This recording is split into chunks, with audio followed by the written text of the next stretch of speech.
20వ తేదీ జూన్ నెల 2025వ సంవత్సరం. ఈ రోజు దేవుని వాగ్దానము. కీర్తనలు 25వ అధ్యాయము 5వ వచనము. నన్ను నీ సత్యమును అనుసరింపచేసి నాకు ఉపదేశము చేయుము.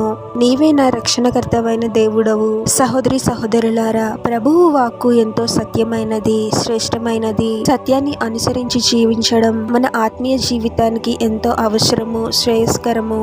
పరిశుద్ధ గ్రంథమైన బైబిల్ ఏది సరైనది, ఏది సరైనది కాదు, మనం ఎలా జీవించాలి, ఎలా జీవించకూడదు, ప్రభువునకు అంగీకారంగా ఎలా జీవించాలి అనే విషయాలను ఎంతో స్పష్టంగా బోధిస్తుంది. ప్రతిదినము మనము వాక్యాన్ని ఏదో ఒక విధంగా వింటూనే ఉంటాము. మనం వెళ్లే సంఘాలలో వాక్యాన్ని కూడా మనకు ఎంతగానో బోధిస్తూ ఉంటారు. మనకు వాక్య జ్ఞానం ఉన్నప్పటికీ మనలో ఎంతమంది వాక్యాన్ని అనుసరించి జీవిస్తున్నాము అనేది మనల్ని మనం ప్రశ్నించుకోవాలి. కేవలము వాక్య జ్ఞానము ఉండటమే కాదు, కానీ వాక్యాన్ని అనుసరించి జీవించినప్పుడే మనము ఆశీర్వదింపబడతాము. సత్యాన్ని అనుసరించి జీవించాలి. ప్రతి విషయంలోనూ ప్రభు యొక్క నడిపింపు కోసము ప్రార్థించాలి.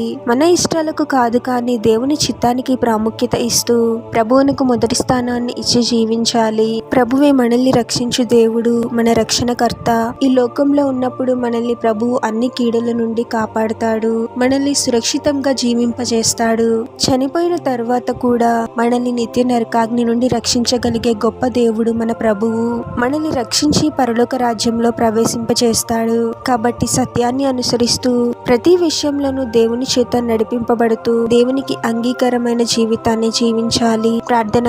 పరిశుద్ధుడవగు ప్రభువా, మీ పరిశుద్ధమైన పాదాలకు వేలాది వందనాలు, స్తుతులు, స్తోత్రాలు చెల్లించుకున్నాము తండ్రి. మరొక నూతన దినంలోనికి మమ్మల్ని క్షేమంగా ప్రవేశింపచేసిన దేవా, మీకే స్తోత్రం ప్రభువా. ఎంతో ఆసక్తితో ప్రతిదినము వాక్యాన్ని ధ్యానించడానికి మాకు సహాయం చేయండి తండ్రి. మా వాక్య జ్ఞానాన్ని పెంచుకోవడమే కాదు, కానీ వినిన వాక్యాన్ని మా హృదయాలలో పదిలపరుచుకొని వాక్య ప్రకారము జీవించడానికి మాకు సహాయం చేయండి ప్రభువా. మా ఆలోచనలకు, మా ఇష్టాలకు ప్రాముఖ్యత ఇవ్వకూడదు, కానీ ప్రతి విషయంలోనూ మీ మీద ఆధారపడుతూ మీ చిత్తాన్ని జరిగించే వారముగా మేము ఉండాలి తండ్రి. అటువంటి కృపను మాకు అనుగ్రహించండి ప్రభువా.